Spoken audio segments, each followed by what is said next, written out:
So ওইটা নিয়ে মজার কাহিনী আছে। আমি 2020 সালের আগে মনে করি না বাংলাদেশ টেস্ট খেলছে। To us you are more than a journalist, কারণ আমরা বারবার এখানে আসবো, যখনই আমরা ব্যাড রেজাল্ট পাবো আমাদের ইমেজ রক্ষার জন্য আমরা বারবার মিরপুরে আসবো, আমরা জিতে যাবো। Nobody talks about the guys who play first division cricket, second division cricket, third division cricket, qualifying cricket. এর ডিস্ট্রিক্ট লেভেলে তো বাদই দিলাম। এই কারণে আমি ব্যাটিং নিয়ে খুব একটা আশা করি না বাংলাদেশে। অ্যাজ আ জার্নালিস্ট এই যে অ্যান্সারটা টেকনিক্যালি দিলাম।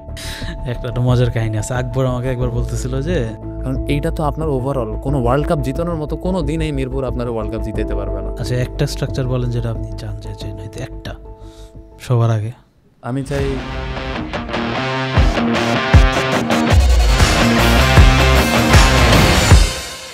Hello everyone, welcome to yet another episode of 5 and Beyond. Today I have a very special guest with me, but before introducing him, I would like to add a few words.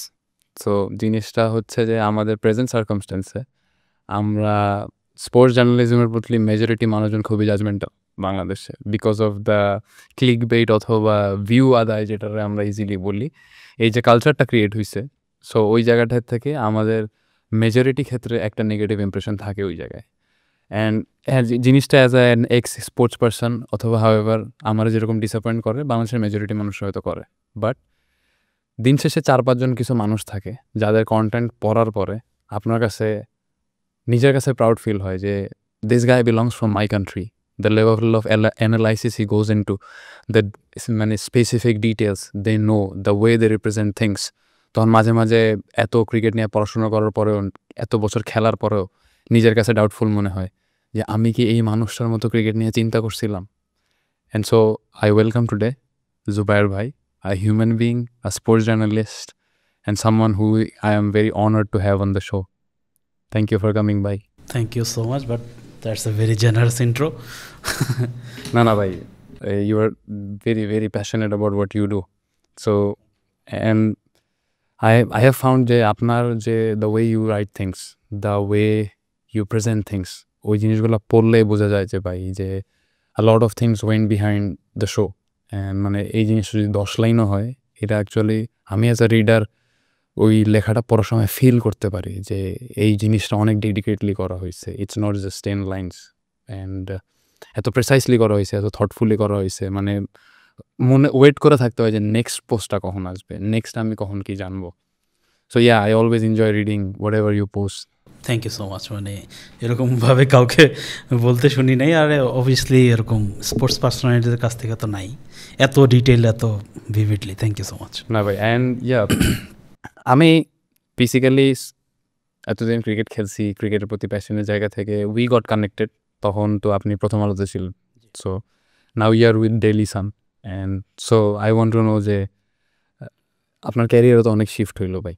অত বেশি না, হ্যাঁ মোটামুটি। And you R like যে আপনার সাথে যখনই দেখা হয় you give a very good vibe, you are very welcoming. And eventually আমাদের প্লেয়ারদের মধ্যে যা আমাদের যে ব্যাচটা বলেন বা আমাদের যে rising cricketers, they all respect you a lot, they have a different impression of you. To us you are more than a journalist, we see you more of like a বড় ভাই, we ask you for guidance. And so এই যে personal ডেপথটা বা বন্ডিংটা I don't see happening usually in Bangladesh between players, journalists. So এই পার্সোনালিটিটা যে আপনি hold করেন ভাইয়া, ইটস টোটালি ডিফারেন্ট। মানে as Nabil I feel like জন্য আমার ভিতরে কোনো একটা ডাউট আসতেছে বা কোনো একটা জিনিস দরকার, জুবায়ের ভাইয়ের একবার জিজ্ঞেস করি। So how do you feel about that? এইভাবে কখনো চিন্তা করিনি, বাট একটা ভালো মানে আমার কাছে মনে হয় প্রফেশনাল রিলেশনশিপই সবার সঙ্গে। আর ওইটা প্রবাবলি আমরা মনে হয় ওই আলোচনায় আসবো, মানে আমার সারাউন্ডিংয়ের কারণে হয়তো আলাদা হয়ে যাওয়া বা স্ট্যান্ড আউট হয়ে যাওয়া ইদানিং খুব সহজ। If you do some good work, if you follow basic journalistic norm, then you are basically separate from the groups easily because of the amount of I would say different kind of journalism going on nowadays. So ওই কারণে আর কি হয়তো প্লেয়াররা eventually একটা time পরে জানতে পারে, যে বুঝতে পারে যে কে কেমন করতেছে, কে কীভাবে করতেছে, কে জার্নালিজমটা কীভাবে দেখে আর কি। সো শুরুর দিকে হয়তো প্লেয়াররা একরকমভাবে চিন্তা করে, দেন ইভেনচুয়ালি প্লেয়াররা তো এখানে লম্বা সময়ের জন্যই আসে। আমি লম্বা সময় বলতে যারা খেলে আর কি, যারা প্রফেশনাল ক্যারিয়ার তাদের 10-12 বছর 15 বছর 20 বছরও আছে। So it's a long road, so people gate to know them better eventually. So ওইভাবেই হয়তো মনে হয় রিলেশনশিপটা এই যে ভাই, এই যে অ্যাজ আ জার্নালিস্ট এই যে অ্যান্সারটা টেকনিক্যালি দিলেন, ঠিক আছে, আপনি মানে আমারে একটু সিম্পলিফাই করে বলেন আমাদের প্রেজেন্ট জেনারেশন বা আমাদের মডার্ন ডিজিটালাইজড ওয়ার্ল্ডটা যেই রকম, যে যাই করুক না কেন, majority, I'll not say all, but majority wants views, wants fame, wants to go with the trend. There are very few individuals who aim for, মানে আমি যে কাজটা করি ওইটাতে আমি স্যাটিসফ্যাকশন খুঁজতেছি, যেইটা করতেছি আমি টোটাল প্যাশন দিয়ে করতেছি। কয়জন পড়লো, কয়জন দেখলো, এটার থেকে তাদের মেইন টার্গেট থাকে যদি 5 জন পড়ে তাহলে যেন 5 জনের লাইফে এটা ইম্প্যাক্ট করে, সে যেন এখান থেকে কিছু নিতে পারে। So why do you do what you do even after, like আমাদের এই প্রত্যেকটা তো একটা মার্কেট থাকে ভাই। সো জার্নালিজমের ডেফিনেটলি মার্কেট আছে, ওটা একভাবে চলে, প্লেয়াররা এমনভাবে চলে, ঠিক আছে। So and you inside story তো আপনি অনেক কিছু জানেনই since you are connected with the sport. But ধরেন আমি একটা প্লেয়ারের সাথে যখন কথা বলি, তারে সে যখন কোনো কিছুতে ডিফারেন্ট হয়, তারে আমি বলি যে people usually do like this, তো তুমি কেন এরকম? সো ওই জায়গাটাতে আমি কখনো আর কি মাঝে মাঝে যে বসে বসে চিন্তা করি, কি জুবায়ের ভাই এই প্রফেশনে আছে, পুরো সিস্টেমটা এইভাবে চলতেছে, but why is he different, why does he do what he does আর কি। না, এটা হয় আমার কাছে, মানে এটা আমার কাছে ক্লিশে লাগবে আপনার কাছে, বাট খুবই কমন যে I got lucky. This is the bottom line, I got lucky যে আমি খুবই শুরু থেকেই আর কি, মানে একটা প্যাশন তো আগে থেকেই ছিল, আমরা মনে হয় ওটা নিয়ে আরও ডিসকাস করবো সামনে। বাট পড়াশোনা, জানাশোনা, আড্ডা, রাইট ওয়েতে জানাশোনা, রাইট ওয়ে ওই ডিসকাশনও আমরা করবো সামনে ইনশাল্লাহ। কিন্তু গাইডেন্স যেটা আর কি, আপনার শুরুর সময়টা আপনি যদি গাইডেন্সটা ঠিক থাকে, basically you set for life. So I was lucky in a way যে আমি এমন এনভায়রনমেন্টে ছিলাম জার্নালিজমে যখন আসছি শুরু থেকেই বলতে গেলে, আর যেখানে আর কি ওই রকম মেন্টর ছিল, ওই রকম মেন্টরশিপ ছিল, ওইরকম গাইডেন্সটা ছিল, যেটা আমাকে আর কি কখনোই ওই যে বেসিক কোড জার্নালিস্টিক ভ্যালু যেগুলো আছে সেগুলোকে কখনো কম্প্রোমাইজ করতে শেখায় নাই বা কখনো চিন্তাও করি নাই আর কি।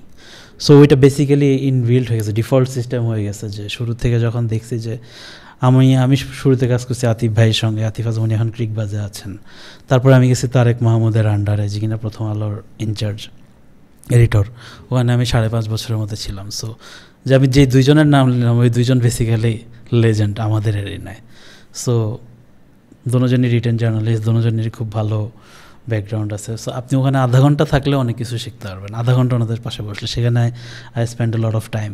এখন আবার আমি আতিফ ভাইয়ের সঙ্গেই আছি। সো আমি মনে করি এই দুইজন person basically guide me who I am today, plain and simple. And আমি ওনাদের আন্ডারে কাজ করার সুযোগটাই পাইছি লাকিলি, খুবই আর্লি আমি প্রথম আলোতে সুযোগ পেয়েছিলাম ক্যারিয়ারের শুরুর থেকে, যখন আপনি বেসিক্যালি সে যেটা হয় আর কি আন্ডার 13, আন্ডার 15, আন্ডার 17 ক্ষেত্রে যেটা হয় আর কি। সো আমার ওই রকম এজ লেভেল সিস্টেমটা বলা যায় ওনাদের সঙ্গে ছিল, একেবারে best mind, best personality Bangladesh ক্রিকেটের স্পোর্টস জার্নালিজমের ক্ষেত্রে। সো ওই গাইডেন্সটা মানে খুবই হেল্প করছে বলা যায়, যে আমি ওই ভ্যালুসগুলো এখনও ক্যারি করি। Hopefully I will continue to do that. So and আমি খুব দ্রুত দেখছি যে ওই ভ্যালুসগুলো আমাকে প্রোটেক্ট করে, আমাকে আবার শাইন করতেও সাহায্য করে আর কি।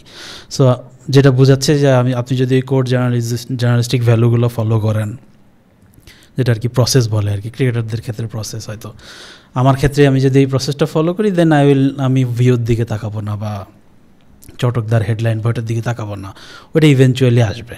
অ্যাডমিয়ারেশন ওইটা উপরওয়ালা যেটা যাকে দিবে সেটাই তো, তাই না?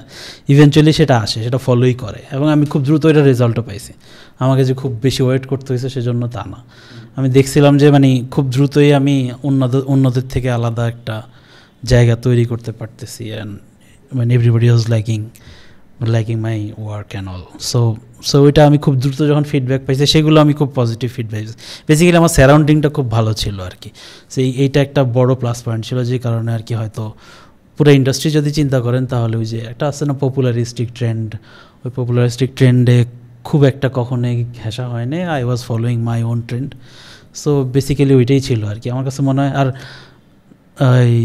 ওইটাই ইভেনচুয়ালি প্লেয়ার অর্গানাইজার যারা আছে তারাও মানে সেটাও বেসিক্যালি ইভেনচুয়ালি ফলো করতে পারছে, যে নোটিস করতে পারছে যে হ্যাঁ এই ছেলেটা আলাদা। আমি এটা খুব মানে ফ্রিকোয়েন্টলি ফেস করছি, যে ইভেন আমি তার এগেনস্ট হয়তো খুব কড়া ভাষায় লিখছি বা তার পারফরমেন্সের এগেনস্টেও, সেও আমার বলতে পারে নাই যে আমি আউট অফ দ্য, মানে আমি খুব বেশি কিছু করে ফেলছি যেটা আর কি অক্রিকেটীয় বা একেবারে খেলার বাইরে না, মানে খেলার যুক্তির বাইরে তো কিছু করা যায় না আর কি, তাই না? ওই লজিকের বাইরে তো কেউই যাইতে পারে না। সো এরকম বহুবার হয়েছে যে বহুবার দেখছি যে আমি খুবই কড়া অর্গানাইজার বা বিসিবির তারাও খুব প্রশংসা করতেছে, ইভেন একেবারে ক্রিকেটার যারা আছে তারাও আর কি। সো এটা একটা ব্লেসিং বলা যায় আর কি। তো আমি মনে করি ওই প্রসেসটা যদি আপনি সবসময় ফলো করেন as a journalist, eventually things will go in your way আর কি। True way. অ্যান্ড আমার হঠাৎ করে আপনি যখন আসতেছিলেন গতকালকে, যখন আমার আপনার সাথে কথা হইলো আর কি, তো ইন্টারেস্টিংলি আমি একটা জিনিস চিন্তা করতেছিলাম আর কি, and I kept it in my mind যে এটা আমি বাইরে শোতেই ধরবো একদম একবারে, ঠিক আছে? সো মাঝে মাঝে বোর্ড মিটিং হয়, মাঝে মাঝে অনেক প্রোগ্রাম থাকে। সো মনে করেন জনগণ তো চিন্তা করে জার্নালিস্ট এই দিক যাইতেছে ওই দিক যাইতেছে, জীবনটা কত মজা আনন্দ, চাইলে কাউরে ধরাই দিতে পারবে, ঠিক আছে? সো এইটার তো অনেক আপস অ্যান্ড ডাউনস থাকে, স্ট্রাগল থাকে। আর মেইন সব থেকে যে জিনিসটা আমার কাছে মনে হয়, আপনাদের যত বছর আমি দেখছি, প্রচুর ওয়েট করতে হয়, প্রচুর ওয়েট করতে হয়, ঠিক আছে? মানে আমার কাছে মাঝে মাঝে এরকম মনে হয় যে হ্যাঁ, আমি যদি প্যাশনের জায়গা থেকেও কোনো সময় স্পোর্টস জার্নালিজম করি বা করতে চাই, আমি হয়তো ইন্টারেস্ট পাবো, বাট আমি ওয়েট করতে পারবো না বলে আমি হয়তো জার্নালিজম করবো না। ভাই একটা মজার কাহিনী আছে, আকবর আমাকে একবার বলতেছিল যে তার প্যাশন হচ্ছে এক সময় সে জার্নালিজম করবে আর কি। সে তখন এইজ লেভেলের ক্যাপ্টেনশিপ পাইছে নতুন নতুন, তারপর সে মানে এশিয়া কাপ গেল, ওয়ার্ল্ড কাপ গেল, চ্যাম্পিয়ন হইলো, ফিরলো, দেন সে বাংলাদেশের জার্নালিজমটা একটু ভালো মতো দেখলো, তারপর সে অল্প সাডেন কিছুদিন পর বলতেছে ভাই আমার জার্নালিজম, ওই ডিসকাশন আমি মনে হয় আবার তুলছিলাম যে এখন করার ইচ্ছা আছে কি না, এমনি দুষ্টামি করে বলছি না ভাই থ্যাংক ইউ সো মাচ। ওই এটা এই হঠাৎ মনে পড়লো আপনি যখন বললেন অপেক্ষাটা কমন, একেবারেই কমন যেটা বললেন আর কি। কোনো একটা ব্রিফিং হবে বা কোনো একটা হবে বা কেউ কোনো প্লেয়ার আসবে, ইউজুয়ালি বাংলাদেশের প্রেস কনফারেন্সগুলো অন টাইম হয় না, এটা একটা বিষয়। সে যে মনে করেন যে ক্যাপ্টেন আসবে এতটায়, আসছে আধা ঘন্টা লেট হওয়াটা খুবই মানে কমন আর কি।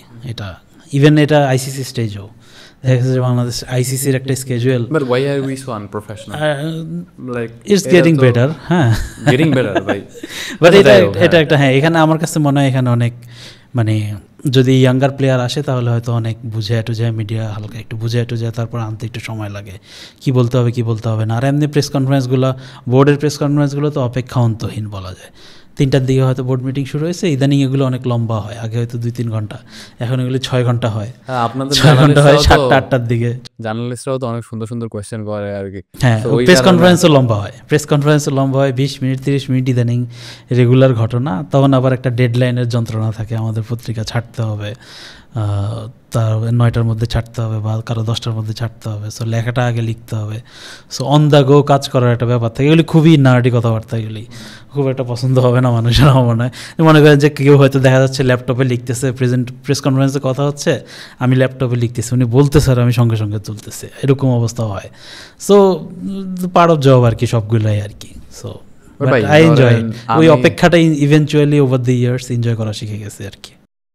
বাট আমার ধরেন এইখানে আপনার কামিং টু, আপনি যে বললেন না ওই যে লেট হয় অ্যান্ড স্টাফ, ঠিক আছে, আধা ঘন্টা, এই জিনিসগুলো থেকে আমার একটা জিনিস অ্যাজ এ প্লেয়ার আমি যে জিনিসটা রিলেট করি, সেই জিনিসটা হলো আমার কাছে মনে হয়েছে বাংলাদেশ ক্রিকেটে একটা মিডিয়া লিটারেসি সেশন দরকার প্রত্যেকটা প্লেয়ারের, এই সেশনগুলো থাকা মাস্ট। তারপর আপনাদের সময় তো ছিল না, আমাদের সময় ধরেন জিনিসটা এরকম হইতো যে ধরেন 2 বছরে একটা সেশন হয়েছে, ওইটার আসলে মিডিয়া ইউজ করে খুব ভালোভাবে হাইলাইট করে হইতো, বাট ইট ডাজেন্ট মিন যেটা রেগুলার হইতো আর কি।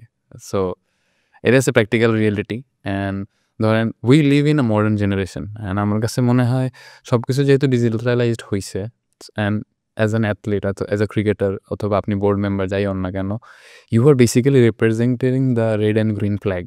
সো আপনি আসলে যখন ওই বোর্ডের আন্ডারে যান, আপনি একটা সিঙ্গেল এন্টিটি হিসেবে থাকেন না, you are representing the country as a whole. So কিছু কিছু জায়গায় হচ্ছে আপনার কিছু সার্টেন স্ট্যান্ডার্ড যেগুলো মেনটেন করতে হবে, কিছু কিছু জিনিস যেগুলো আচ্ছা মানে শুড বি মাস্ট, যেই স্ট্যান্ডার্ডগুলো হয়তো আমরা এখনও রিচ করতে পারি না। অ্যান্ড আমার কাছে মনে হয় এই জিনিসটার কোর প্রবলেম হইতেছে যে আমরা এই যে ছোটোবেলা থেকে একটা মানুষের যে নার্চার করা, সেই জিনিসটা কখনো করি না আর কি। অ্যান্ড আই থিঙ্ক একটা প্লেয়ারের এখন এমন একটা যুগ, not just for the cricket board, it's for like নিজের পার্সোনাল ব্র্যান্ডিংয়ের জন্য হইলেও একটা প্লেয়ার যদি নিজেকে ওয়ার্ল্ড স্টেজে একটা ভালো জায়গায় নিতে চায়, বিয়ন্ড বর্ডার যদি সে যাইতে চায়, তাহলে তার নিজেরও এই জিনিসটার প্রায়োরিটিজ করা উচিত। অ্যান্ড আপনাদেরও তো এই জিনিস জন্য অনেক স্ট্রাগল ফেস করতে হয় মাঝে মধ্যে। হয় কি মানে যেটা আপনি বললেন যে আপনাদের once in a blue moon হইতো প্রোগ্রামগুলো, দেন ইভেনচুয়ালি কন্টিনিউ হইতো না। সো ক্ষতিগ্রস্ত অ্যাকচুয়ালি কারা হয় আর কি, প্রবলেমটা হচ্ছে এইভাবে যদি আমি চিন্তা করি প্লেয়ারগুলো ইন্ডিভিজুয়ালি ক্ষতিগ্রস্ত হয়, ওই প্লেয়ারটাই ইভেনচুয়ালি বোর্ডের ফেস হয় ইন 2, 3, 5, 10 ইয়ার্স টাইম। ওই প্লেয়ারটা যদি ব্যাকগ্রাউন্ড ওয়াইজ মানে ওই পাথওয়েজটা ঠিক থাকে, মিডিয়া ট্রেনিং থেকে শুরু করে সব কিছু, তাহলে কিন্তু ওই বোর্ডের বা ইভেনচুয়ালি দেশের রিপ্রেজেন্টেশন করবে এবং খুব ভালোভাবে করবে। সো দ্য চেঞ্জ আমি দেখছিলাম হচ্ছে আপনাদের ব্যাচ থেকে, স্পেশালি যে প্লেয়াররা আর কি much more self aware when it comes to media. Then এটা প্রত্যেক ব্যাচে আরও বেশি স্ট্রং হয়েছে। আপনি 2-3 ব্যাচের সঙ্গে ইনভলভ ছিলেন, আপনি জানেন। প্লেয়ারদের ক্ষেত্রেও প্লেয়াররা আরও বেশি আমার কাছে মনে হয় অ্যাওয়্যার। আমার প্রিভিয়াস জেনারেশনের প্লেয়াররাও কিন্তু এখন সিস্টেমে আছে, কারেন্ট জেনারেশনের প্লেয়াররাও আছে। তো আমি দেখি, কম্পেয়ার করলে আমি দেখি যে এরা much more aware about the surrounding and the নতুন যে মিডিয়া ডাইনামিক, মানে videos, social medias and all, তারা অনেকটা অ্যাওয়্যার আমার কাছে মনে হয়। এইটা মনে হয় প্লেয়ারদের নিজেরই উদ্যোগ। আমার মনে হয় না এটা খুব একটা বোর্ডের ট্রেনিং বা ইনফ্লুয়েন্সের মাধ্যমে আসছে, ন্যাচারালি আসছে, ওরা নিজের থেকে। আমার কাছে সেটাই বলে। মানে এটা বাংলাদেশ যেমন ইভলভ করতেছে, ইভেন মানে আমি এখন যখন একটা 20 বছরের বয়সী ছেলের সঙ্গে কথা বলবো, আর আমি যখন 20-এ ছিলাম বা প্রিভিয়াস জেনারেশন, তো ডিফারেন্ট। সো ওইটাই আর কি, এটা ন্যাচারাল প্রোগ্রেশন। এটা যে খুব একটা নার্চার করা হয়েছে ওই রকম না। দ্যাট ওয়াজ দ্য ডিফারেন্স আমার কাছে মনে হয়। বাট যদি করা হতো তাইলে আই গেস আমি দেখতাম যে 17 বছর বয়সে IPL-এর যে ছেলেটা খেলতে আসে, সে পোস্ট ম্যাচে দেখা যায় যে ফ্লুয়েন্টলি কীভাবে নিজের ইনিংসটা কনস্ট্রাক্ট করছে ওইটার ব্যাখ্যাও দিচ্ছে, ইংলিশে দিচ্ছে, বা একেবারেই মানে বলতেছে, ফাটায় ফেলতেছে আর কি। দেখলে মনে হয় যেন যে মানে আইএলটিএসের কোচিং থেকে বাইরে আসছে আর কি। কিন্তু ওইটা বাংলাদেশের ক্ষেত্রে দেখা যায় না। কিন্তু ওই রিয়ালিটিটা এখন আমি দেখি যে অনেক প্লেয়ার যারা আর কি পেরিফেরিতে আছে, তারা দেখা যায় যে নিজেরা চেষ্টা করে বিভিন্ন জায়গায় পড়াশোনা করার বা এরকম একটা, আমি যতটুকু জানি আর কি। সো এটা নিজেদের জায়গা থেকে আসতেছে আর কি। প্লেয়াররা এখন আর মাছ অ্যাওয়ার কারণ হচ্ছে যে সারাক্ষণ 24 ঘন্টা তাদের দিকে ক্যামেরা থাকে। আর আগে যেমন 5-6 ইয়ার্স আগে যে 15 জন নিয়ে বেশি হইচই হইতে, এখন সেটা ছড়ায় 30 জনে গেছে বা এরকম একটু হরাইজনটা একটু ব্রড হয়েছে আর কি। সো সব কিছু মিলায় অ্যাওয়ারনেসটা আসছে, কিন্তু ওই লেভেলে না যতটা দরকার আর কি। এটা আর কি স্যাডনেস, যে সবাই অতটা নিজেকে যে মানে কি বলবো, নিজেকে যে প্রেজেন্ট করা বা প্রোডাক্ট হিসেবে তৈরি করা, ওইভাবে এখনও অনেকেই চিন্তা করে না। এটা আমি খুব কাছ থেকেই দেখি। সেটা যদি করতো তাহলে আরও ভালো হতো। কারণ হচ্ছে eventually it's just 15 years of your life, it's not your life. Eventually it will end, একটা সময় পরে এটা শেষ হবে। দেন ইউ হ্যাভ টু, আমার কাছে মনে হয় তখনই অ্যাকচুয়ালি আসল জীবনটা শুরু হয় আর কি একজন অ্যাথলেটের। এরপরে আপনি কী করবেন? Because there is much more to it. Life is not a 15-year-old career, তাই না? সো তখন আপনার এই জিনিসগুলো খুব বেশি কাজে লাগে আর কি।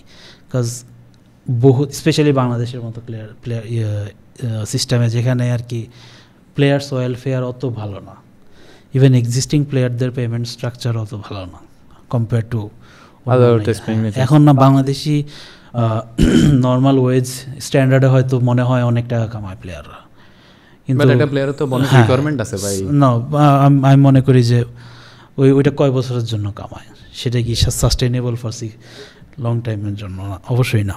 বাট এইখানে তো আপনাদের মিডিয়ার একটা রোল আছে ভাই। এই জিনিসটা এমনভাবে হাইলাইট করা হয় এজ মানুষের কাছে মনে হয় অনেক কিছু পাইতেছে। আমার কাছে মনে আছে যে আমরা জিম্বাবুয়ের সঙ্গে যখন টেস্ট হারছিলাম সিলেটে, শান্তকে জিজ্ঞেস করা হয়েছিল আপনাদের ম্যাচ ফি বাড়ছে, 8 লাখ টাকা করা হয়েছে, কিন্তু আপনারা পারফর্ম করতে পারছেন না। এটা একেবারে ইন ইউর ফেস শান্তকে জিজ্ঞেস করা হয়েছিল। এবং শান্ত মানে খুবই মানে 5 দিনের খেলার পরে যেরকম ক্লান্ত চেহারা থাকে, ওরকম ক্লান্ত চেহারা আরও ক্লান্ত হয়ে গেছে। তারপর সে রিপ্লাই দিছিল যে আপনাদের কি পছন্দ হচ্ছে না আমাদের ম্যাচ ফি বাড়াতে? সো মানে তার চেহারা একটু দুঃখও ছিল আর কি। And I can feel that যে ইভেনচুয়ালি আপনি টেস্টের ম্যাচ ফি বাড়াইছে, এটা একটা ভালো জিনিস যে বাংলাদেশ প্রায়োরিটাইজ করতেছে টেস্ট ক্রিকেটকে কন্ট্রাকচুয়ালি, যেটা হয় নাই 2020 সালের আগে। সো এটা নিয়ে মজার কাহিনী আছে। আমি 2020 সালের আগে মনে করি না বাংলাদেশ টেস্ট খেলছে। আমার কাছে মনে হয় বাংলাদেশ টেস্ট খেলা শুরু করছে 2020 সাল থেকে। Not that I was reporting on that time, but আমার কাছে মনে হয় বাংলাদেশ সিরিয়াসলি টেস্ট ক্রিকেটটাকে দেখাই শুরু করছে 2020 সাল থেকে।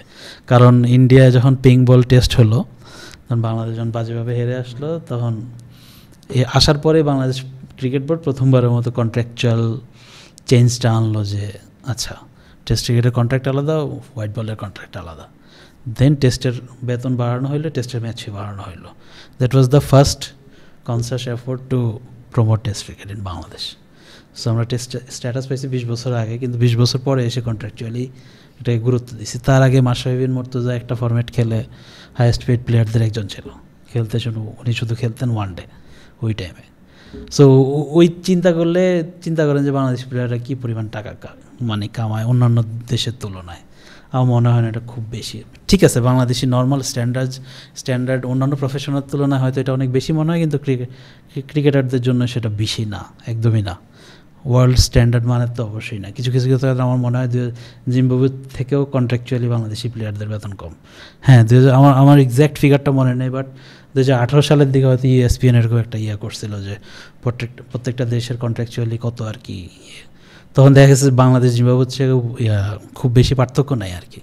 সো ওই জিনিসটা আমার কাছে খুবই আনফেয়ার লাগে যখন প্লেয়ারদের পেমেন্ট রিলেটেড কোয়েশ্চেন হয়। হ্যাঁ, এইটা নিয়ে আরও বেশি অ্যাওয়ারনেস দরকার, আমাদের থেকেই দরকার। এই ডিসকাশন আশা করি শুরু হয়েছেও কিছুটা, বাট আরও বেশি অ্যাওয়ারনেস অবশ্যই দরকার। কারণ জেনারেল পারসেপশনটাই এমন যে হ্যাঁ প্লেয়াররা অনেক টাকা কামায়, বাট আমার কাছে মনে হয় না বাংলাদেশি প্লেয়ার অত টাকা কামায়। হ্যাঁ ভাই, আর ধরেন যে এই স্যালারি স্কেলটারে এমনভাবে দেখানো হয়, এমন টাইমিংয়ে দেখানো হয়, বুঝছেন? এই যে আপনি বললেন না জিম্বাবুয়ের সাথে সিরিজ আসছে, ওরকম একটা টাইমে ধরেন বেতনটা বাড়াবে ইচ্ছা করে, পাবলিকের মাথাটা গরম করে দিয়ে বেতনটা আগে থেকে বাড়ানো ছিল, ধরেন আলোচনায় আসছে আর কি, তখন মানে খুব সিস্টেমেটিক্যালি করা হয় আর কি। তো যাই হোক, এখন ভাই I am not with the cricket board and I have decided to go my way. ওই জায়গা থেকে এই ইনস অ্যান্ড আউটসগুলো তো আছে, অ্যান্ড আই হোপ যে বাংলাদেশ ক্রিকেট একটা স্ট্রাকচারে আসুক। বাংলাদেশ ক্রিকেট ভালো হইলে আমার কাছেও ভালো লাগবে। কোন structure? Overall structure regarding everything.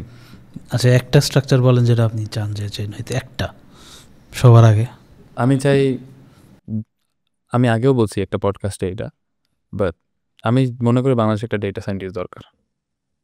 ওকে, তো ধরেন যে আমরা তো ক্রিকেট বোর্ড হিসেবে গরিব না ভাই, we have good amount of money.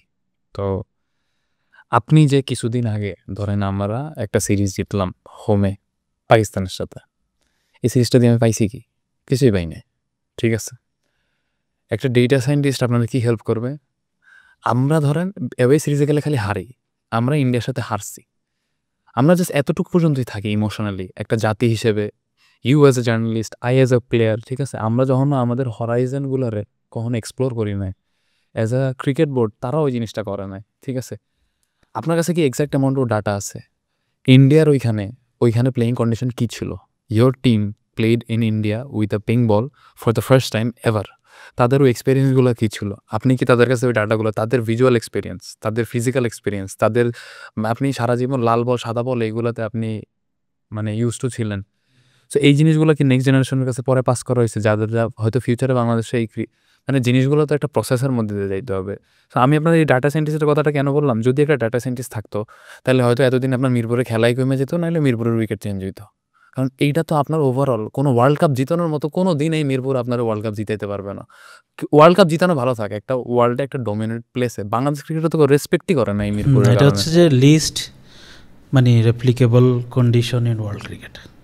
Because আমি কোনো একটা কন্ডিশনে যদি খেলি বা ডোমেস্টিক্যালি যদি বলি, তাহলে আমি চাইবো যে এটা সামহাউ কোনোভাবে আমার ইন্টারন্যাশনালি কোনো একটা ফরম্যাটে রেপ্লিকেট করুক, সেটা টেস্টে হোক, ওয়ানডেতে হোক, যে ফরম্যাটই হোক।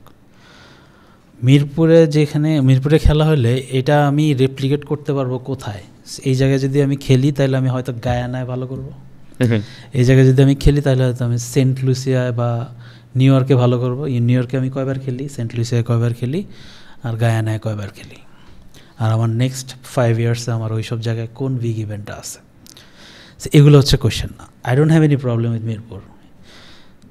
প্রেমাদাসা তো এক্সিস্ট করে, মানে প্রেমাদাসা তো 2019-90 সালে 90s যে ধরনের ওয়ানডে ক্রিকেট হতো সেটাও এখনও হয় প্রেমাদাসায়। সেকেন্ড ইনিংসে কোথাও সন্ধ্যাবেলা উইকেট টাফ হয়, এটা দুনিয়ার কোথাও আছে হোয়াইট বলে? আমার তো মনে হয় না প্রেমাদাসা হয়। কারণ হচ্ছে যে শ্রীলঙ্কান ওডিআই ক্রিকেট, রানাতুঙ্গার শ্রীলঙ্কান ওডিআই ক্রিকেটের টেমপ্লেটই ছিল এটা, সামহাও 220 230 করো, দেন এক সাইড দিয়ে ভাস একটু ওপেন করবে, then Murali will run through, that was their template. এখনও সেটাই হয়, ক্যারেক্টার বদলা হয়, হাসানাঙ্গা হয় মুরলির জায়গায়। আপনার মুরালির কথা যেটা বললেন, অনেকে আবার এইখানে কিন্তু প্রেমাদাসা বা শ্রীলঙ্কানদের একটা স্বভাব আসতে ভাই, আমি সরি টু ইন্টারাপ্ট ইউ, ওরা আবার পেস বলারদের যে বুট সেটা দিয়ে হচ্ছে স্পাইক দেওয়া ঘষে হচ্ছে উইকেটটারে, বেসিক্যালি ওইটার জন্য আপনার মিরপুর প্রেমাদাসা এগুলোর কিন্তু কিছু দরকার নাই। It's a tactical thing that teams do. I am very sorry, আপনি যেটা বলতেছেন না ওইটাই বললাম যে এইটা আমার মানে করে আমার খুব একটা কি লাভ হয় না। আমার আরও বেশি খারাপ লাগে হচ্ছে যে মানে কারণ মানে আমরা ডিসকাস করি আর কি আমাদের মধ্যে যে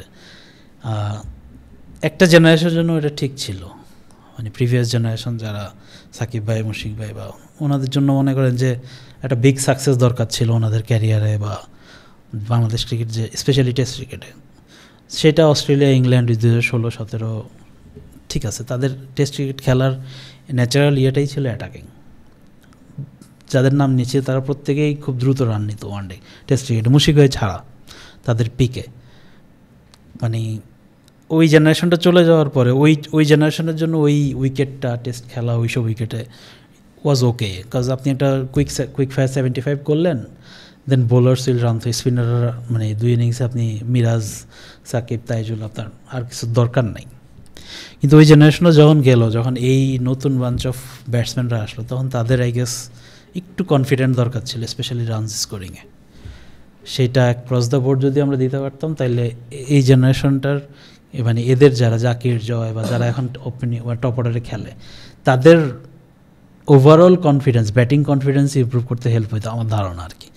সেটা না করে, কারণ আমরা এখন এটা করতে পারতাম কারণ আমাদের বোলিংটা এক্সপিরিয়েন্স, এখন আমাদের 200 উইকেট না 2 জন স্পিনার আছে, দেন আমাদের ফাস্ট বোলার আছে যারা আমি রোটেট করতে পারি 4-5 জন 7 জন, খুব বেশি পার্থক্য নাই একজন আরেকজনের সঙ্গে। সো ওখানে আমার বোলিং যখন এখন ভালো, আমি ওই জিনিসটা করতে পারতাম, করলে আমার ব্যাটিংটা ওভারঅল একটা গুড শেপে থাকতো। কিন্তু আমি যখন কনস্ট্যান্টলি এখানে খেলবো, রেজাল্ট ওরিয়েন্টেড ম্যাচ খেলবো, এইসব জায়গায় আমার বলাররা মানে গেমটা পুরো সেট করে দিবে আর ব্যাটসম্যানরা সামহাও একজন টিকলেই হবে, তখন এটা মানে পুরো সিস্টেম একটা ভালো মেসেজ দেয় না। আমার ব্যাটিং এই কারণে, আমাদের বাংলাদেশের ব্যাটিং এই কারণে ফ্লারিশ করে না বা করতে আরও বেশি স্ট্রাগল করবে সামনের টাইমগুলোয়, এই একটা কারণে। কারণ আমরা বারবার এখানে আসবো, যখনই আমরা ব্যাড রেজাল্ট পাবো আমাদের ইমেজ রক্ষার জন্য আমরা বারবার মিরপুরে আসবো, আমরা জিতে যাব, স্পন্সরস হ্যাপি, পাবলিক হ্যাপি।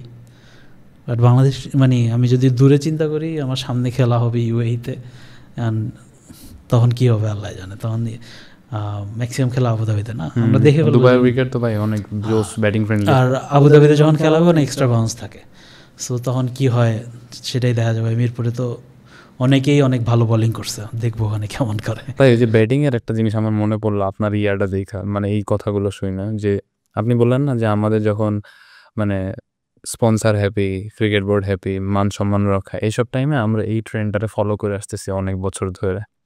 তো যে প্রবলেমটা হয় আমাদের বাংলাদেশের যে ডোমেস্টিক উইকেটগুলো আছে যেসব জায়গায় খেলা হয়, তারপরে আপনার মিরপুরের উইকেট, এইসব জায়গায় যখন একটা ব্যাটসম্যান ব্যাটিং করে ভাই, ঠিক আছে, ওর বেসিক্যালি হ্যান্ড সুইংটা বন্ধ হয়ে যায়, ওর খুবই লিমিটেড। ও আসলে আপনি যখন মিরপুরে আমি যখন দাঁড়ায় ব্যাটিং করব, আমার আসলে বলটা পিচ করার পরে আপনি একটা উইকেটে রিড করতে পারেন বলটা কতখানি হাইট নেবে, but you are never set at Mirpur. বলটা এরকম নাইমেও যেতে পারে, বলটা এরকম ধাপ করে উঠাও যেতে পারে।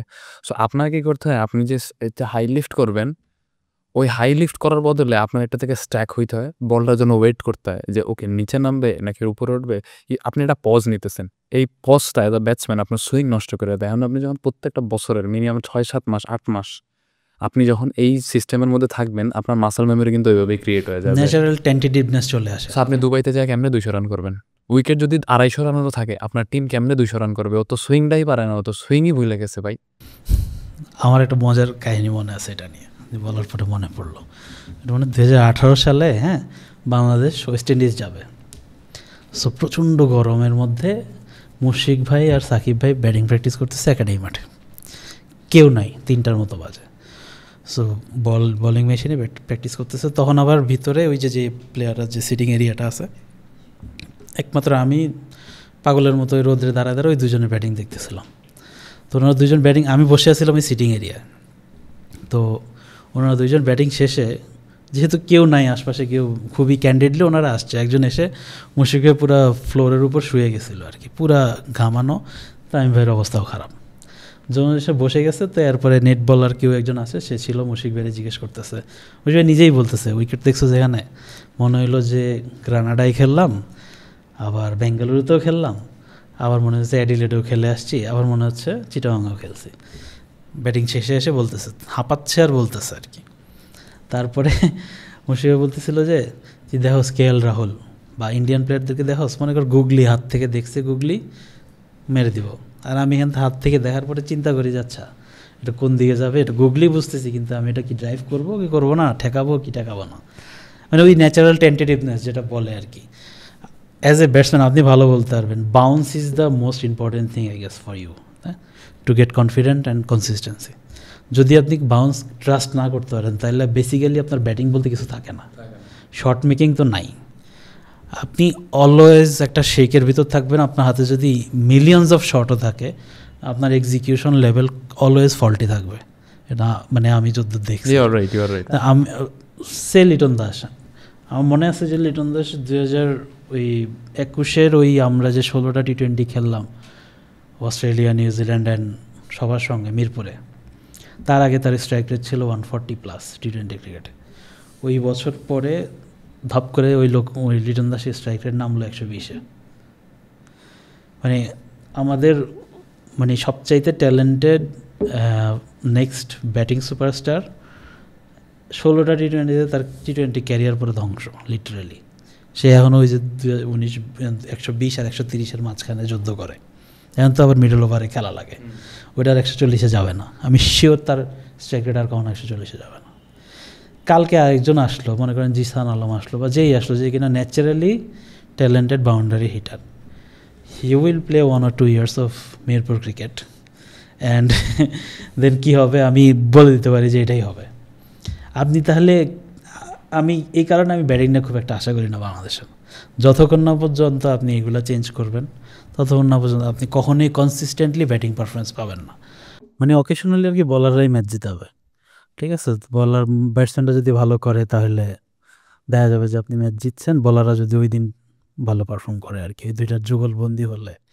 আদারওয়াইজ আপনি খুব কম দেখবেন যে single handed batting dominant performance, specially মিরপুরে তো অবশ্যই না। আর মিরপুরে মাঝে মাঝে এসে খেলার কারণে অন্য রিদমটা নষ্ট হয়ে যায়, যেটা স্যাড, মানে খুবই মানে ভালো লাগে নাই আর কি, যে দেখতে যে এই পাকিস্তান সিরিজের স্কেজুলিংটা এখানে করা। সো যখন স্কেজুলটা অ্যানাউন্স হয়, ইন্টারেস্টিংলি, হ্যাঁ, তখন বাংলাদেশ জাস্ট ইউএর কাছে হারছে আর পাকিস্তানে টি20 সিরিজ হারছে। So they needed a image building series. So সে ওনারা করলো কি, ইন্ডিয়া সিরিজ আর পাকিস্তান সিরিজ দুইটা মার্কি সিরিজ, ইন্ডিয়া সিরিজ তো হয় নাই, পরে এটা পোস্টপন্ড হয়েছে, মার্কি সিরিজের মেইন স্কেজুলিংটা করলো মিরপুরকে কেন্দ্র করে। হোয়ারএজ লাস্ট 2 বছর আর কি, স্পেশালি বাংলাদেশের একটা কনসাস এফোর্ট ছিল যে হোয়াইট বল প্রমোট করা, হোয়াইট বল সিরিজগুলো ঢাকার বাইরে করানো, সিলেট আর চট্টগ্রামে। অল অফ এ সাডেন কি একটা অদ্ভুত কারণে জানি মিরপুরে চলে আসতো খেলাটা। হ্যাঁ, আমরা জানি যে কেন। সো এই জিনিসগুলো আর কি, এই জিনিসটা পাপন ভাইয়ের আমলেও হয়েছে তখন, যখন বাংলাদেশ পাপন ভাই ইলেকশন করবে 2021-এ। ইলেকশনের আগে ওনার কিছু রেজাল্ট দরকার ছিল, নিউজিল্যান্ড অস্ট্রেলিয়ার মতো বড় দল বাংলাদেশে আসছিল। তো তখনও একই জিনিস, একই প্যাটার্ন দেখা গেছে আর কি। মিরপুরে খেলা দেওয়া হয়েছে বৃষ্টির সময়, যখন আর কি আমরা জানি যে মিরপুরে এমনিতেই স্লো, তার উপর বৃষ্টির কারণে তো আরও স্লো থাকবেই, আর স্লো না থাকলেও স্লো করার ব্যবস্থা করা হয়, এটাও মোটামুটি আমরা নিশ্চিত আর কি। আমার একটা জিনিস খুবই খারাপ লাগে, বুঝছেন, এই যে আপনি লাস্ট যে পয়েন্টটা বললেন, এখানে আমি অ্যাড করতে চাই, সেটা হলো যে একটা সিস্টেম থাকে, এক্সিস্টিং সিস্টেম, ওইটার এগেনস্টে কথা বলে কিছু মানুষের কাছ দিয়ে তারা একটা ইমোশন গ্যাদার করে, তাদের প্রতি ভালো লাগে গ্যাদার করে, অ্যান্ড তারা এমন একটা পারসেপশন ক্রিয়েট করে, মানুষকে বোঝায় যে আমি গেলে অন্যরকম কিছু করব, অ্যান্ড তারা আশা করে বেসিক্যালি তারা ওই সেম কাজই করে। অ্যাজ আ ক্রিকেটার আমার পুরো লাইফের পুরো জার্নিতে এটা হচ্ছে আমার সবচেয়ে ডিসঅ্যাপয়েন্টিং জিনিস। এখনও আমি জানি যে অনেকেই আছে, মনে করেন প্রেজেন্ট সিস্টেমে নিয়ে যারা এখন প্রেজেন্টলি রিপ্রেজেন্ট করছে ক্রিকেট বোর্ডে, তারাও যখন পাপন স্যার ছিল বা যেই ছিল তাদেরকে গালি দিচ্ছে, যে আমরা গেলে অন্যরকম কিছু বলবো, আপনি এসে মিরপুরেই খেলাইলেন, you are the same. And এখন যারা গালি দিবে তারাও বেসিক্যালি যত স্বপ্ন দেখা না কেন পরে এসে দেখবেন মিরপুরেই খেলাইছে। সো আমরা আসলে লং রানের চিন্তা না করে আমরা শর্ট রানের চিন্তা করি, অলওয়েজ পাবলিকের একটা মানে কোনোরকম একটা স্যাটিসফ্যাকশন দেওয়ার ট্রাই করি। বাট এই লং টার্মের কথা বলার থেকে আমার আপনার কাছে আজকের টপিকের সবচেয়ে যেই জিনিসটা আমি আপনার বলতে চাইছি, যেই জায়গাটা আপনি একটা জিনিস ইন্টারেস্টিংলি দেখেন, আপনি আর আমি যতক্ষণ পডকাস্টে কথা বলতেছি পুরোটা টাইম আমরা কথা বললাম কি national cricket team, Bangladesh national cricket team, international cricket, ঠিক আছে। খুব বড় জোর হলে আন্ডার 19 আমাদের ব্যাচ বা এদিক ওদিক নিয়ে একটা কথা আসে, nobody talks about the guys who play first division cricket, second division cricket, third division cricket, qualifying cricket, এর আর ডিস্ট্রিক্ট লেভেলে তো বাদই দিলাম, মানে এদের কোনো ভয়েস নাই, মানে এমনভাবে সব কিছু রিপ্রেজেন্ট করা হয় এর অ্যাজ ইফ এরা কোনো ম্যাটারই করে না। সারাদিন যদি এরা ফেসবুকে মনে করেন 4-5টা মনে করেন একটা পোস্ট হইলো, তাদের মনে করেন 1-2টা ভাইরাল হইলো, তখন কোনো সেলিব্রিটি স্পোর্টস অ্যানালিস্ট এসে তাদের সাথে তাল মিলায় নিজের হাইপটা বাড়ায়, আবার 2 দিন পরে সে উদাও হয়ে গেল। এদের যে ইমোশনটা ইউজ করা হইলো, তাইলে ভাই আপনারা যে জার্নালিস্ট ধরেন, আপনারা যতজন জার্নালিস্ট আছেন, কোনো কাজ না থাকলেও আপনাদের ম্যাক্সিমাম জার্নালিস্ট মিরপুরে শুধু শুধু বসে থাকে যদি কোনো ফুটেজ পায়, ঠিক আছে। বাট ভাই আমাদের তো নেক্সট জেনারেশনের পাইপলাইন, মনে করেন অন্য অন্য দেশে কী হয়, স্কুল ক্রিকেট এইটারে যে পরিমাণ এমফাসাইজ দেওয়া হয়, ঠিক আছে, মানে বাংলাদেশে যদি আপনি চিন্তা করেন ঢাকা প্রিমিয়ার লিগের যে এমফাসাইজ দেওয়া হয়, যারা টেস্ট প্লেইং কান্ট্রি শ্রীলঙ্কা বলেন, ইন্ডিয়া বলেন, ওইখানে স্কুল ক্রিকেটের এরকম প্রায়োরিটি দেওয়া হয়, রেড বল ক্রিকেটের এরকম। আপনার বেস্ট স্ট্রং তো আপনি একটা টাইমে T20 দেখেন, সব খেলতে পারবেন, T10 খেলতে পারবেন। তো আমার কাছে মনে হয় যে who will speak for this people, ভাই জার্নালিস্টরা কেন তাদেরকে রিপ্রেজেন্ট করে না? আর মাঝে মাঝে রিপ্রেজেন্ট করে ভাই, আমি জানি আপনি এটা খুবই টেকনিক্যাল অ্যান্সার দিতে পারবেন, বাট আই ওয়ান্ট সামথিং র। কেন ভাই এরা first division, second division, third division প্লেয়ারদের কাছে যায়? কখন যায় জানেন? কেউ হয়তো টাকা পায় নাই, কেন এটার আমি এমনভাবে, আর একটা খুবই থার্ড ক্লাস সিস্টেম আছে, কারোর একজনের ফোন দেয়, ক্যামেরা সামনে নিয়ে ওটা লাউডে দিয়ে মানুষটা শুনে এমনি কত, এটা কোনো জার্নালিজম আপনি আমার বললেন। এবং তারপরে তাদেরকে কি সারা জীবন প্লেয়াররা না খায় আছে, সারা কোন টিমের কন্ট্রাক্ট পাইলো না কি হইলো এইগুলো নিয়ে কোনো কথা নাই। আচ্ছা ঠিক আছে, ও টাকা পায় নাই, অথবা ওর অনেক সাইকেল চালায় যায়, আচ্ছা এই হ্যান ত্যান, আচ্ছা এনে ফুটেজ আছে, জায়গা আবেগ বেচলেন, শো করলেন, খোঁজও নিলেন না। মানে আমার এই ভাইগুলোর ব্যাপারে বা আমার এই বোনগুলোর ব্যাপারে কি কথা বলবে? তাহলে বাংলাদেশের জার্নালিজম এক্সিস্ট করে কেন? ইউ অ্যাজ এ জার্নালিস্ট, আপনি যেহেতু আমার জার্নালিস্ট সেক্টরের প্রথম গেস্ট, আপনার থেকে শুরু কইরা আমি যখনই কাউরে ডাকি না কেন আমি তাদেরকে এই ব্যাপারে কাউন্টার করবই। যেহেতু আমি এখন ক্রিকেটে নাই, আমি সিস্টেমে আপনাদের সিস্টেমটা এইভাবে কাউন্টার করতে যাই, অ্যান্ড স্টার্টিং ফ্রম ইউ আমি আসলে ব্যাডলি জানতে পাই যে ভাই এদের এইভাবে নেগলেক্ট করা হয় কেন। কারণ হচ্ছে যে আপনি বললেন যে আমরা এখানে খুবই জাতি হিসেবে খুবই কি বলবো আর কি তারকা পূজারি আর কি, এটাই that is the right word I guess. So আমাদের কাছে মনে হয় যে আচ্ছা কিচ্ছু নাই আজকে, it's a dry day. Dry day বলতে বোঝায় যে আজকে নিউজে কিছু নাই বা কোনো ঘটনা নাই, নিউজ রুমের কমন টার্ম আর কি। আজকে ড্রাই ডে, আচ্ছা ঠিক আছে, let's write something about Shakib, Tamim and so on so forth, do something about it. That was the first norm, এইভাবেই শেখানো হয়েছে। ইভেন আমাকেও এভাবেও বলা হয়েছে যে আজকে কিছু নাই, কিছু পাবা না, ঠিক আছে সাকিব তামিম কিছু একটা লিখে ভালো। খুবই খুবই সেন্ট্রালি, মানে খুবই ওই 10-12 জন 15 জন রিলেটেড, কিচ্ছু না থাকলে ওই স্টারদের নিয়ে কিছু একটা লিখে ফেলো, পত্রিকার পাতাটা কোনো রকম বড়।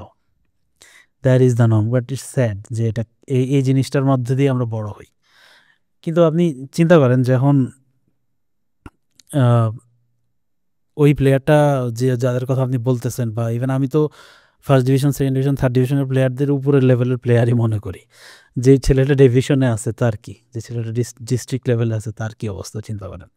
তাকে তো কেউ দেখে না, তার তো মানে কোনো ভয়েসই নাই লিটারেলি। যে ঢাকায় অ্যাটলিস্ট কোনো ক্লাব লেভেলে খেলতেছে তার একটা নিজস্ব, সে অ্যাটলিস্ট মিরপুর স্টেডিয়ামটা দেখতে পারে। অ্যাটলিস্ট কোনো যদি ভুল করে মানে সামহাও যদি স্টেডিয়ামে ঢুকতে পারে তাহলে শান্তর সাথে দেখা হইতে পারে। যে ছেলেটা ওখানে আছে তার তো কোনো ইয়ে নেই। সো আমাদের পুরা জার্নালিজম থেকে শুরু করে পুরা ক্রিকেট বোর্ড, পুরা সিস্টেমটাই পুরা মানে ঢাকা কেন্দ্রিক। একটু আগে আমরা বাইরে ডিসকাস করতেছিলাম এটা নিয়ে, যে এই ঢাকা কেন্দ্রিক যত দিন থাকবো আমরা তত বেশি আর কি এই জিনিসটা হবে, জার্নালিজমও ওইমুখী হবে। সিস্টেমটা তো চেঞ্জ করতে হবে, আপনার প্যাটার্নটা চেঞ্জ করতে হবে, আপনার বিভিন্ন সেক্টরে বিভিন্ন ইন্টারেস্টিং জিনিস ক্রিয়েট করতে হবে, সেটা ডিভিশনে হোক ডিস্ট্রিক্টে হোক। ডিসেন্ট্রালাইজেশন বলে যে কথাটা আমরা সবসময় বলে আসছি, এই যে টেস্ট স্ট্যাটাস পাওয়ার পর থেকে এটা নিয়ে কথা হয়ে আসছে যে ডিসেন্ট্রালাইজ করতে হবে, ক্রিকেটকে সব জায়গায় ছড়ায় দিতে হবে। এখন পর্যন্ত বিপিএল 3টা ভেন্যুর বাইরে যেতে পারে নাই। ডিসেন্ট্রালাইজ আমি কিভাবে করবো? এনসিএল আমি হোম অ্যান্ড অ্যাওয়ে করতে পারি না। আমার ময়মনসিংহকে আমি ফার্স্ট ক্লাস টিম আনছি, কিন্তু ময়মনসিংহে সার্কিট হাউস মাঠটা ছাড়া কি আছে? সো আমার তো ওখানে কিচ্ছু নাই। আমার ব্যাংকে অনেক টাকা আছে, হ্যাঁ 20-25 বছরে ক্রিকেট বোর্ডের ব্যাংকে অনেক টাকা আসছে, কিন্তু ওই টাকাটা রাইট জায়গায় যায় নাই। গেলে হয়তো এই ডিসকাশনটা আমরা এখানে করতাম না, জার্নালিজমও কোশ্চেনের মুখে পড়তো না।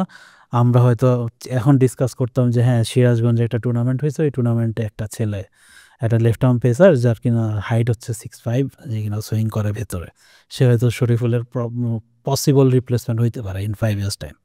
আমরা ডিসকাশন করতে পারি, এটা তো সিরাজগঞ্জে কোনো খেলা হয় না। তো এই জিনিসগুলো হচ্ছে মেইন জিনিস, যে আমাদের জেলায় খেলা হয় না, আমার ডিস্ট্রিক্টে খেলা হয় না, আমার ওখানে প্রপার আপনি যেটা বললেন ডাটা অ্যানালাইসিস, আমার তো ওখানে কোনো নর্মাল স্ট্রিমিং সিস্টেমও নাই, কিচ্ছু নাই। তাহলে আমি কিভাবে আমার প্লেয়ার উঠে আসবে, কিভাবে আমি ওই প্লেয়ারদের ফোকাস করবো, কিভাবে আমার ডিসকাশনে ওরা আসবে? বরং আমরা ওই চিন্তা করি ফার্স্ট ডিভিশন সেকেন্ড ডিভিশনের দুর্নীতি, এটা সেটা, কান্নাকাটি, payment, non payment, unpaid due, এইসব নিয়ে আমাদের ডিসকাশন, এইসব নিয়ে আমাদের সাংবাদিকতা, এইসব নোংরামি নিয়ে আমাদের ক্রিকেট ভরা আর কি। সো যখন পুরো জিনিসটাই নোংরা, মানুষ তো কাভার করবে ওই সবই।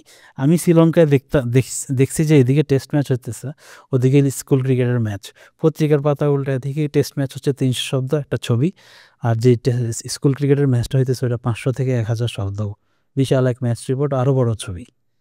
শহরে কিন্তু টেস্ট ম্যাচ হচ্ছে। বাংলাদেশের এটা কল্পনা করা যায়? মানে আমাদের মানে সাংবাদিকতা এটা হয় কখনো? কিচ্ছু না থাকলেও আমরা করি কি, বেন স্টোকস নিয়ে একটা লেখা দিয়ে দিই।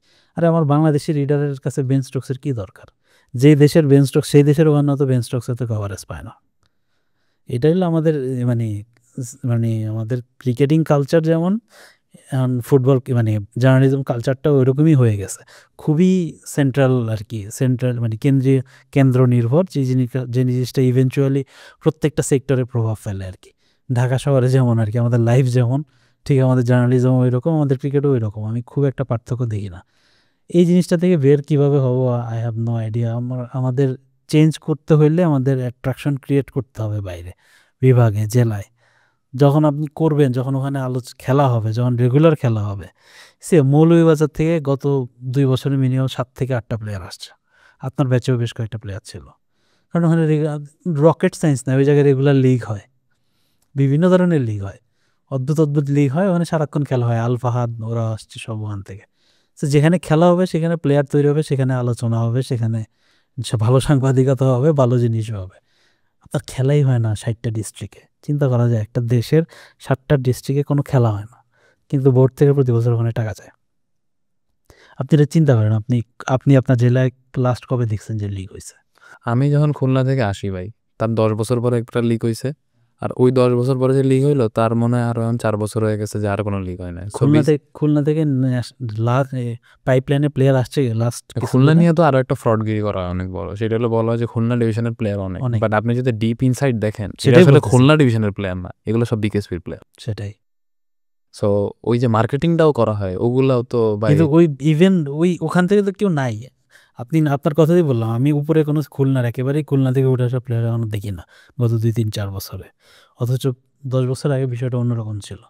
সো এটাই আপনি যখন বললেন যে লিগ হয় না, লিগ না হলে আমার প্লেয়ার আসবে করতে। তো এই সেম বাস্তবতা প্রত্যেকটা ডিস্ট্রিক্টের প্রত্যেকটা ডিভিশনে, তাহলে আমার কিভাবে হবে?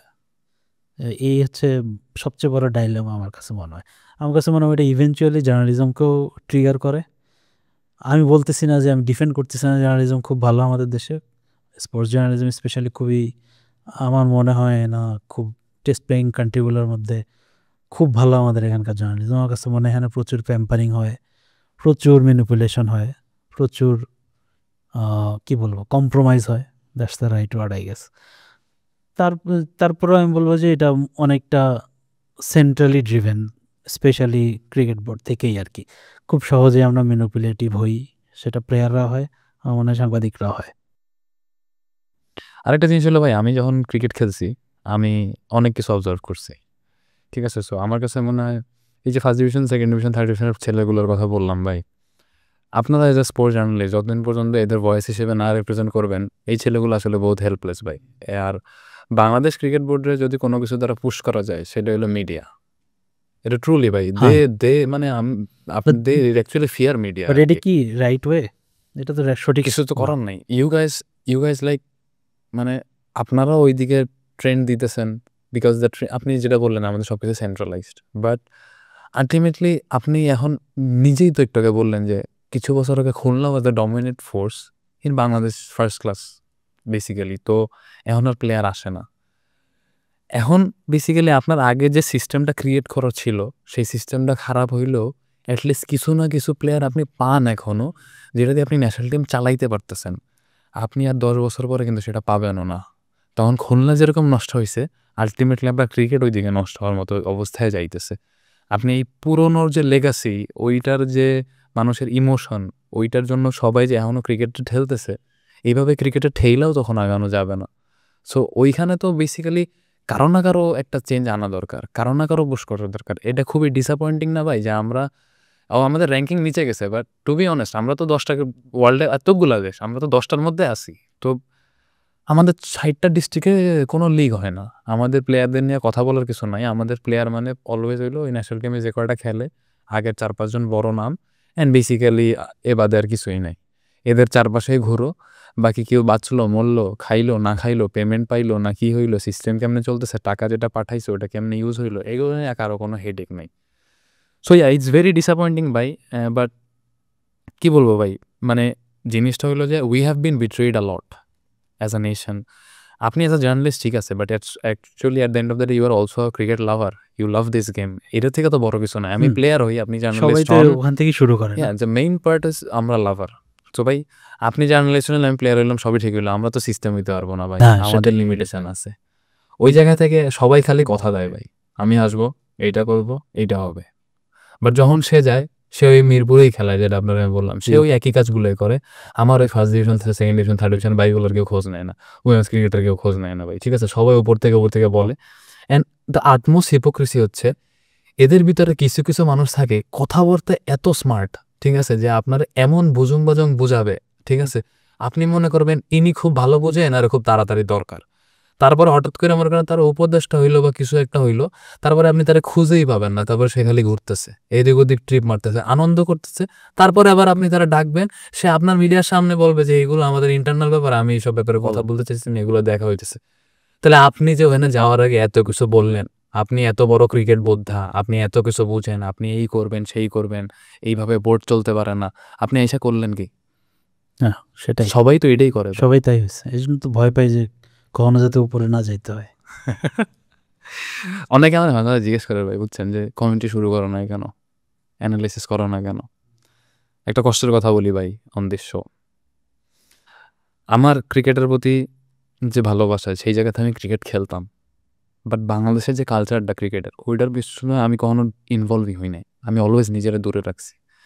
তো কেন রাখছি? কারণ আমি যদি এখানে ইনভলভ হইতাম তাহলে আমার ক্রিকেটের প্রতি ভালোবাসাটা থাকতো না। তো এই যে ক্রিকেটে আমি ভালোবাসা যত কিছু ক্যারি করছি না কেন, আমার যখন কেউ জিজ্ঞেস করে তুমি অ্যানালিস্ট হও নাই কেন, আমার দেশ এমন একটা জাতি যেখানে ক্রিকেট এত বড় একটা আবেগ। আপনি অ্যাজ আ জার্নালিস্ট, আপনি জানেন আপনাদের সেক্টরেরই কেউ হাজার হাজার ভিডিও বানাইছে, সেই ভিডিওর প্রত্যেকটা লাইনের 5টা ওয়ার্ড থাকলে 4টাই ভুল, কিন্তু আপনারা এটা নিয়ে কোনো কাউন্টার করেন না, আপনাদের কেউ কোনো কথা বলেন না। আপনি আবার বলতে পারেন না, বলে it is not my job, public তো খাইছে, পাবলিক তো দেখছে। এখন এই জিনিস এখনও কন্টিনিউ করতেছে। 2 দিন পরে শুনবো যে তারা মনে হয় বোর্ডের ডিরেক্টর হয়ে যাবে আর কি। অথচ বিরাট কোহলি কেন অন সাইডে খেলার সময় পায়ে দিকে নেয়, এটা কোনো কথা হইতো না। মডার্ন ক্রিকেটের যে স্পিডে এখন বল আসে, ওইখানে বক্সিং ফুটওয়ার্কের বাইরে অথবা আপনি ব্যাকানে ক্রস ফুটওয়ার্ক বাদে কিচ্ছু করতে পারবেন না। যে স্পিডে বল আসে, আপনার পা নড়াইতে আপনার অ্যাঙ্কেল ইয়র্কার দিয়ে নিয়েও চলে যাবে, আপনি মানে তখন আপনার সারা বছর ক্রিকেট খেলা লাগবে না, এগুলো সম্ভবই না। তারা এসে এরকম অ্যানালিসিস করছে, আন্ডারআর্ম বল দেওয়া ভিডিও দেখা, এইভাবে ড্রাইভ মারছে, খেলছে, মানুষ এটার ভিউ দিচ্ছে। এখন তাদেরকে মানুষ ওস্তাদ মানে, সেই দেশে আমি অ্যানালাইজ কেন হবো? আপনি আমার বলেন আমার কোনো ভ্যালু আছে? হয়তো ধরেন আমি এখন আমার ভিতর তো এই সাহসটাও নাই যে আমি তাদেরকে নাম নিয়ে ডাইরেক্টলি কোট করব, কারণ তারা মিডিয়ার দিক থেকে এত বেশি স্ট্রং যে তাদের একটা সাইবার আর্মি ক্রিয়েট করা। আমি যদি তার ব্যাপারে এখন কিছু বলি, তাহলে আমার পিছনে মনে করেন মিনিমাম 70,000 মানুষ ঝাঁপায় পড়বে, তার অন্ধভক্ত থাকে না, মানে পুরোনো যুগে যেন বলতো যে মানে অনেকে সাধু সন্ন্যাসী টাইপ, যে অনেক কিছু ভুলভাল জিনিসগুলো যেভাবে বিজনেস করতো, ম্যানিপুলেটিভ। তো ক্রিকেট হয়ে গেছে বাংলাদেশে এরকম বিজনেসের মতো ভাই, ঠিক আছে? আমি কমেন্ট্রি কেন করব? আমি নাবিল, আমি জানি আমি মনে হয় আমি যতটুকু রেসপেক্ট পাইছি আইসিসির কাছে বহুত রেসপেক্ট পাইছি। ওরা আমার একটা ইন্টারভিউ নেওয়ার পরে সেকেন্ড ওয়ার্ল্ড কাপে যাওয়ার পরে ওরা আমার অনেক রেসপেক্ট দিছে। আমি পারফর্ম করতে পারি না, বাট ওরা আমার ওরকম প্রায়োরিটি দিছে। আমার একটা ইন্টারভিউ নেওয়ার পর ক্রিকেটের মাদার অর্গানাইজেশন আমার এরকম রেসপেক্ট দিছে just because of my vocal. কিন্তু আমার ক্রিকেট বোর্ডের কোনো হেড অফ অথরিটি কোনোদিন কি আমার সাথে কন্ট্যাক্ট করছে তুমি কমেন্ট্রিতে আসো? আফটার মানে যতটুকু আমি দিছি না কেন, আমি দেশে তো কিছু দিছি। একটা রিক্সালাম মামা হইলো তো টুকটাক মানুষের আইডিয়া আছে, আমার কেউ খেলা দেওয়া না চিনলো আমার ভয়েসের কারণে চিনলো। হ্যাঁ সো ওই জায়গায় থেকে আমার কি কখনো ওই জায়গা থেকে অফার করা হয়েছিল? করা হয় না। এখন আমার নিজের অ্যাপ্রোচ করতে হবে, ফাইন আমি করলাম। এটা যে সিস্টেম, এগুলোর ব্যাপারে আপনারা জানেন না। আমি কেন সিন্ডিকেটের মধ্যে যাব আপনার বলেন? সেটাই। আমার বুঝলাম। আমার কথা হইলো আমি 5 টাকা পাবো, ওই 5 টাকা আমার, এটা তো অন্যদিকে যাইতে পারে না। আর আমি যে স্ট্যান্ডার্ডের, আমার যদি ভাই আমি আপনার সাথে কথা বললে 5টা কথা বললে আমি ছোটবেলাতে যেমন বড় হয়েছি, হ্যাঁ আপনার তো অ্যাটলিস্ট ট্রাস্ট হয় যে আমি ইংলিশে টুকটাক কথা বলতে পারবো ভাই, চলে, ঠিক আছে। চলে আর চলে। আমি যখন নিজের জায়গা থেকে চিন্তা করি তখন আমি চিন্তা করি আমি যেদিন কমেন্ট্রিতে বাংলাদেশে রিপ্রেজেন্ট করব ওই দিন আমি বাংলাদেশের কারোর সাথে না, আমি ওয়ার্ল্ড ক্রিকেটের যারা টপ কমেন্টেটর তাদের সাথে কম্পিট করবো যে আসো আমি সেটাই হওয়া বাংলাদেশ থেকে আসছি, এবার আর তোমরা বাংলাদেশের দিকে ছোট হয়ে তাকাইতে পারবে না। আমি বাংলাদেশ, আমি এখন ওয়ার্ল্ড ডমিনেট করতে আসছি। বাট আমি বাংলাদেশের কমেন্ট্রি কালচারে ঢুকতে চেয়েছি না কেন? ইন্টারনাল যেসবই আছে, যে হাব ক্রিয়েট করা, যে সিস্টেম ক্রিয়েট করা, এমন একজনের আমার ওস্তাদ বলে বলতে হবে যার ক্রিকেটিং নলেজ আমার দ্বারের কাছে অনেক। আমি তো ভালো আছি ভাই, জুবাইর ভাইয়ের আমি দুজন মিলে চা খাইতেছি, পডকাস্ট করতেছি, শান্তি না? হ্যাঁ থাকলাম একটু গরিব। ওখানে করলে যে খুব বেশি ধনী হওয়া যায় তাও না, কতই বা টাকা। ফেম তো পাওয়া যায় টুকটাক ভাই। আপনারাই ক্যামেরা ধরেন, আসছেন নওরোজ নাবিল, মিরপুরে ঢুকলেন, বের হয়ে গেলেন। ওটা এমনও আসবে, fame will follow, fame eventually will follow. But যে জিনিসটা আপনি বললেন যে commentary and media and everything, Bangladeshi commentary বা মিডিয়া, বাংলাদেশি কমেন্ট্রি কি অত ওই লেভেলের, অত ভালো, বা কি মনে হয় আমার কি বাংলাদেশের কমেন্ট্রি স্ট্যান্ডার্ড সোফার? না, ভালো না। আপনার কাছে কোনটা সবচেয়ে বেশি ড্রব্যাক লাগে? কে কি বলতেছে জানেই না। কেউ কেউ আছে 20-25 বছর ধরে কমেন্ট্রি করতেছে, তাদের গো টু ওয়ার্ড হলো বেলিজারেন্ট। এটা ক্রিকেটের কি ল্যাঙ্গুয়েজ ভাই? আমি আপনার একটা কথা বলি, ক্রিকেট ইজ অ্যান আর্ট, ঠিক আছে? ক্রিকেট একটা প্যাশনের জিনিস। ডেফিনেটলি। সো একটা ফুটবল খেলা যখন আপনি দেখেন, মেসি যখন গোল করলো কি কমেন্ট্রি করছিল? মেসির গোল যদি আপনার 20% ভালো লাগে, ওই কমেন্ট্রি আপনার 80% ভালো লাগছে। মুভমেন্টটাকে আর কি এনহ্যান্স করে। স্পোর্টস রে সাজায় কমেন্ট্রি, প্লেয়াররা খেলে 20%, এটারে মানুষের কাছে এক্সাইটিং করে, বাকিটা কমেন্ট্রি। সো ইজিলি ক্যামেরার কিছু স্কিল আছে, ওইটা তো মাস্ট ভাই, ক্যামেরা ছাড়া তো আমরা দেখতেই পারবো না, বাট কমেন্ট্রি তো আমার দেশের কমেন্ট্রি এই স্ট্যান্ডার্ডের, এটা দূরেই বাদ দেন।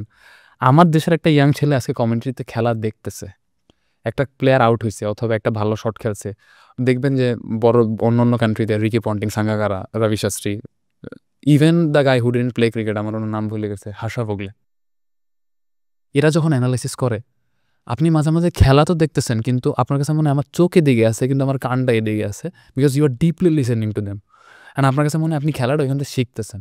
এখন আপনি শোনেন বাংলাদেশ খেলা যখন? না, আমি খেলা দেখি না। প্রথমত যখন আমি দেখতে যাই মিউট থাকে নাকি? মিউট করে দিই, নাইলে আমার এত রাগ হয় ভাই, এইটা আসলে দেখা সম্ভব না ভাই। এটা কি মানে মকারি চলতেছে একটা দেশের সাথে? আমি জানি যে খুব একটা large percentage of cricket fan যারা খেলাই দেখে মিউট করে আর কি। হ্যাঁ, কিছু তো করে না। Generally standard. আচ্ছা, আমি এটা জানি, এটা সিস্টেম জানে না? I think they do, obviously they do, but তারা চেঞ্জ কেন করে না? Strong syndicate I guess. এইখানেই ভাই সব কিছুর শেষ। বাট আমার কাছে মনে হয় যে কমেন্ট্রি জিনিসটা খুবই সাবজেক্টিভ। আপনি চাইলে ওইটার মধ্যে বয়স বা এক্সপিরিয়েন্স খুব একটা ম্যাটার করে না, ইভেন ভয়েসও ম্যাটার করে না আমার কাছে মনে হয়। আপনি 2007-এ ইয়ান বিশপকে শুনছেন কি না মনে পড়ে কিনা, যখন তামিম ভাই ওই ইয়ান বিশপকে দেখেন আর 2016-এর ইয়ান বিশপকে দেখেন, পার্থক্য কি জানেন? উনি 2007 থেকে যতগুলো আন্ডার-19 বিশ্বকাপ হয়েছে প্রত্যেকটা কভার করছে অ্যাজ এ কমেন্টেটর। সো প্রত্যেকটা কভার করে উনি যে ইনফরমেশন গ্যাদার করছে, উনি বাংলাদেশের মেহেদী হাসান মিরাজকে আমাদের অনেক কমেন্টেটরের চেয়ে ভালো চেনে, কারণ সে 2016-তে তাকে দেখছে। সে ঋষভ পান্টকে 2016-তে দেখে গেছে, সে শুভমান গিলকে 2018-তে নিউজিল্যান্ডে দেখছে, সে 2020-এ আপনাদেরকে দেখছে। তারপরে ইভেনচুয়ালি আপনারা যখন ন্যাশনাল টিমে আসছে তখন তার কাছে যেই ভাস্ট ইনফরমেশন বা যেভাবে তাকে দেখে আসছে, ওই ইনফরমেশনটা সে যেভাবে আর্টিকুলেট করবে সেটা সে 2007-এ পারত না। এটা তার ইভেনচুয়ালি তার ইনফরমেশন গ্যাদারিংয়ের মধ্যে দিয়ে যেতে যেতে যেতে ইভেনচুয়ালি সে ওই লেভেলে পৌঁছাইছে। আমাদের অনেক কমেন্টেটরই জানে না নাহিদ রানা কীভাবে আসছে টপ লেভেলে। এটা হচ্ছে সবচেয়ে বড় ড্রব্যাক। নাহিদ রানা কোনখান থেকে আসছে, কীভাবে আসছে, কোন ব্যাকগ্রাউন্ড থেকে আসছে, কী তার স্ট্রেংথ, কী তার উইকনেসেস, ওই ডিসকাশন কখনো হয় না। আমার মনে আছে পাকিস্তানে যখন নাহিদ রানা 5 উইকেট পেল তখন পাকিস্তানি কো কমেন্টেটর বাংলাদেশে একজনকে জিজ্ঞেস করলো যে ও কীভাবে আসছে এই লেভেলে আর কি, কোনো রকম একটা উত্তর দিয়ে আর কি ওখান থেকে পার পাওয়া, ওই রকমভাবেই চলে গেছে আর কি আমাদের কমেন্ট্রি। মেইনলি আমাদের কমেন্ট্রি ওইভাবেই চলে যে, আর আমি দেখতাম যে শেন ওয়াটসন কমেন্ট্রি বক্সে ঢুকতেছে, রিসেন্টলি রিটায়ার্ড প্লেয়ার, এত দিস্তা নোট নিয়ে ঢুকতেছে। সো এটা হলো পার্থক্য, যে কেউ কারো রিসার্চ হচ্ছে এই লেভেলের, কারো রিসার্চ হচ্ছে এইটুক, 0। সো আমার কাছে মনে হয় সবচেয়ে বড় পার্থক্যটাই এক্স্যাক্টলি ভাই।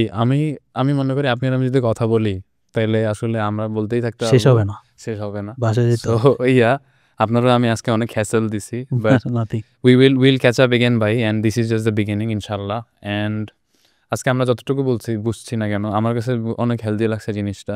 And I hope you will continue doing with the things you do, and আপনার প্রতি আমার যে respect, it will always be there because of the things you do basically. And I hope Bangladesh cricket gets more journalists like you, and তাইলে হয়তো আমাদের journalistic যে স্ট্যান্ডার্ডটা, competition বেড়ে যাবে তো। হ্যাঁ, কম্পিটিশন বাড়লে বাড়ুক ভাই। অ্যান্ড আমার জন্য দোয়া করেন ভাই, and thank you again for coming to my show. Thank you so much, appreciate. Thank you ভাই।